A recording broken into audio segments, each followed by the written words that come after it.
how did you become proficient, or actually it was, how did you become so proficient and confident with options? Yeah,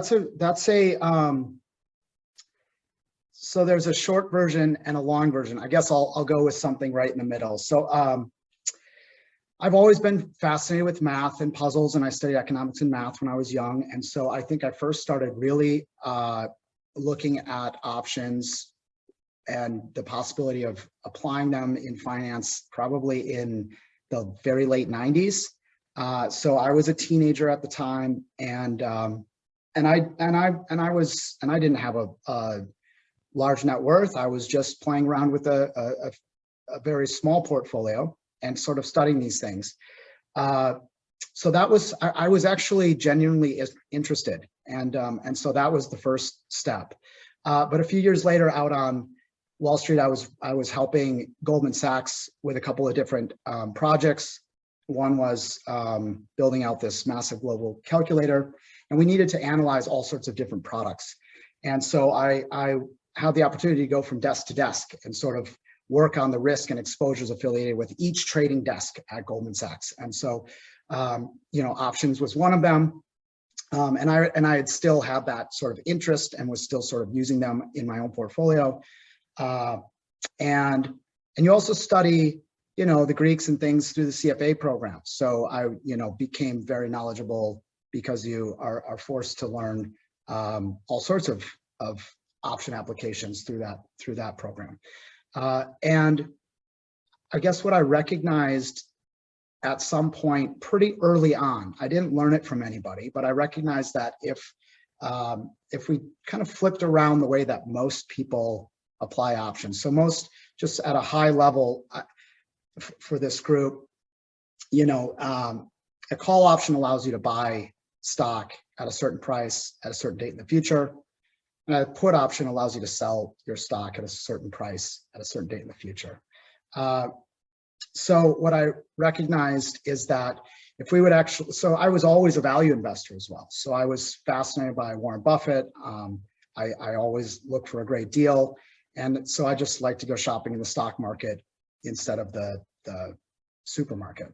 And so I recognized that if I found a good deal and there was a lot of volatility and the Greeks were in our favor, you could sort of look at the Black-Scholes model and see that the option price would go way too high. So you could get mispricing in options, just as you can in the equity markets.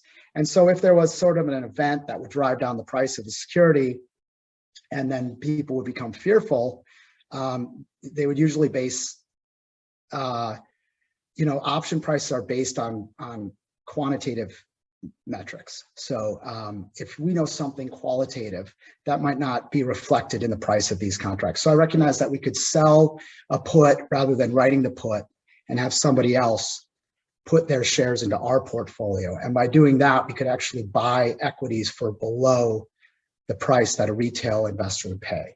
And so when I started doing that in maybe probably 2004 and 2005, I was doing it in my own portfolio. And I recognized over the course of many years that it didn't make any sense to be buying in the New York Stock Exchange if you could do it this way.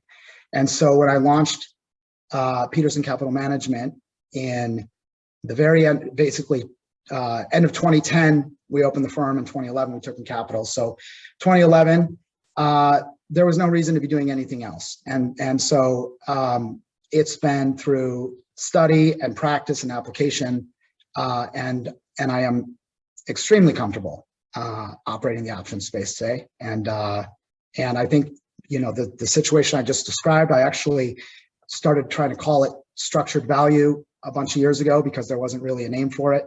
And I think it's a very effective practice to apply to any of your own portfolios.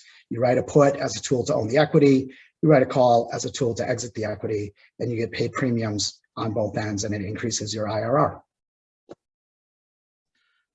Matt, you mentioned, I'm going to follow up with a question of my own. I'm going to cheat here since I'm the moderator, but you mentioned when volatility is high, that's when you like to enter those contracts. So do you personally take a look at the Vega or measurement of the volatility like say on a 90-day, 180-day, anything like that to look for kind of local maxima or anything like that? Sure. I mean, typically what's happening is I have equity securities on my watch list. And when they're on my watch list and something falls into like a buy zone, we may not want to wait for peak volatility. It may be that we're going to earn sufficient IRR on the security, but yes, I'm watching the Greeks. We use Interactive Brokers, for example, as our prime broker.